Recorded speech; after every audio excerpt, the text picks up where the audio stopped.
آج کتنے انسان بھوک سے مر رہے ہیں, کتنے انسان فاقوں کی وجہ سے خودکشیاں کر رہے ہیں, اپنی بیٹیوں کی عزتیں نیلام کر رہے ہیں, بچوں کو فروخت کرنے کے لیے بازار پہ آئے ہوئے ہوتے ہیں, کتنے لوگ خودکشیاں کر رہے ہیں. یہ کس پر ذمہ داری پڑے گی؟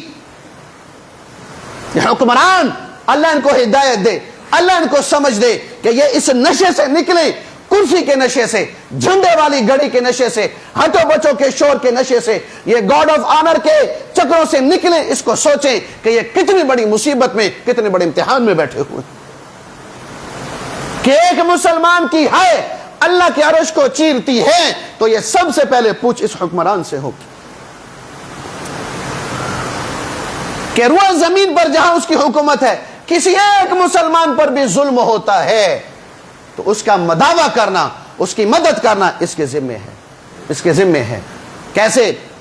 عمر بن عبدالعزیز رحمت اللہ علیہ کا زمانہ, آپ نے ایک قاصد روم کے بادشاہ کی طرف بھیجا, کوئی حکومتی معاملات تھے, وہ طے ہو گئے.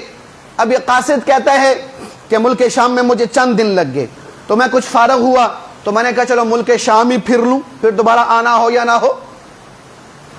اب میں ملک شام کی گلی بازاروں میں گھوم رہا ہوں, کہ مجھے حالانکہ کافروں کا علاقہ ہے, تو میں گلی کے قریب سے گزرا تو ایک دیوار, اس کے اوپر جو ہے وہ جنگلہ بنا ہوا کھڑکی ٹیپ ہے, اندر سے مجھے قرآن کے پڑھنے کی آواز آ رہی ہے, اندر سے قرآن پڑھنے کی آواز آ رہی. میں نے کہا یہاں کافروں کا ملک اور مسلمان اور قرآن کی تلاوت. کہ میں کھڑا ہو گیا, کہ میں نے اس کو سلام کیا, اس نے جواب نہ دیا.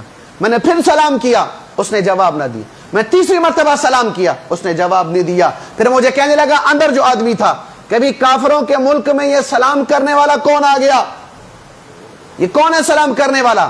تو قاصد نے کہا, پھر میں نے اپنا تعارف کروایا کہ میں جو ہے وہ عمر بن عبدالعزیز رحمت اللہ علیہ کی طرف سے آیا ہوں, یہاں مسلمانوں کا قاصد بن کر آیا ہوں, یہ شاہ روم سے میری ملاقات تھی, تو سنا تیری کیا کہانی ہے؟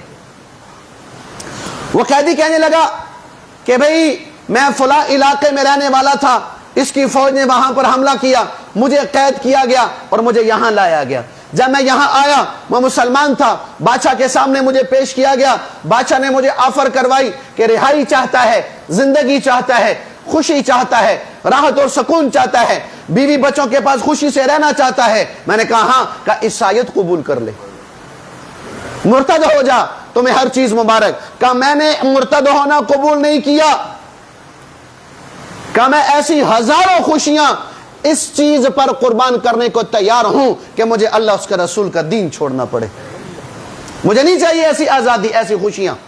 کہ بادشاہ نے مجھے دھمکی دی کہ اگر اسلام نہیں چھوڑتا, عیسائیت قبول نہیں کرتا, میں تیری آنکھیں نکلوا دوں گا. میں نے کہا 2 ہیں 1000 بھی ہوں, اللہ اس کے رسول کے نام پہ قربان. کہ اس نے سلائی گرم کی, سلائیاں گرم کی سلاخیں, اور دونوں میرے آنکھوں کے آر پار کر دی ہیں, میں آنکھوں سے معذور ہو چکا ہوں. کہ اب یہاں سارا دن چکی پیستا رہتا ہوں, گندم دے دیتے ہیں وہ پیستا رہتا ہوں, اس کے بدلے میں 1 روٹی مل جاتی ہے. میری زندگی کا یہ نظام چل رہا ہے. وہ قاصد بڑا رویا, بادشاہ کے پاس نہیں گیا, سیدھا عمر بن عبدالعزیز رحمت اللہ کے پاس آیا. کافروں کا علاقہ تھا, عمر بن عبدالعزیز کی حکمرانی اس میں نہیں شامل تھی. عمر بن عبدالعزیز کی حکمرانی ادھر تھی, عرب میں, یورپ میں, ایشیا میں, پاکستان میں, ادھر تھی, ادھر نہیں تھی. لیکن مظلوم مسلمان وہاں تھا. تو فریاد پہنچی, قاصد نے عمر بن عبدالعزیز کے سامنے بنیاد رکھی کہ حضرت یوں ایک مسلمان قیدی ہے, اس کے ساتھ شاہ روم نے یہ ظلم کیا ہے کہ اس کے پہلے عیسائیت قبول کرنے کی دعوت دی, اس نے ٹھکرا دیا, پھر آنکھوں میں اس نے سلائیاں چلا دی, اب آنکھوں سے نابینا ہے, پتہ نہیں کیا اس کی کیفیت ہوگی, میں اس کی شکل نہ دیکھ سکا. یہ ظلم ہوا ہے. تیسرا ظلم یہ ہو رہا کہ وہ مجبوروں کی طرح, غلاموں کی طرح سارا دن آٹا نکالتا ہے, گندم کو پیستا ہے, بدلے میں 24 گھنٹے میں 1 روٹی مل جاتی ہے. پتہ نہیں کتنے عرصے سے اس پہ یہ ظلم ہو رہا. قاصد کہہ رہا تھا کہ میں عمر بن عبدالعزیز کو یہ قصہ سنا رہا ہوں. عمر بن عبدالعزیز ہے کہ اس کی آنکھوں سے پانی یوں ابلا جیسے موسلادھار بارش شروع ہو جاتی ہے. ایسا ہچکیوں سے رو رہا کہ اس کے اگلا حصہ دامن سارا آنسوں سے بھر گیا. کہ جب میری بات ختم ہوئی, کہا مجھے کاغذ قلم لا کر دو. کاغذ قلم لا کر دیا اور روم کے بادشاہ کی طرف خط لکھا. کہا اور روم کے بادشاہ, میں نے سنا ہے کہ تیرے پاس ایک مظلوم مسلمان ہے جس پر تو نے عیسائیت پیش کی, اس نے قبول نہ کی.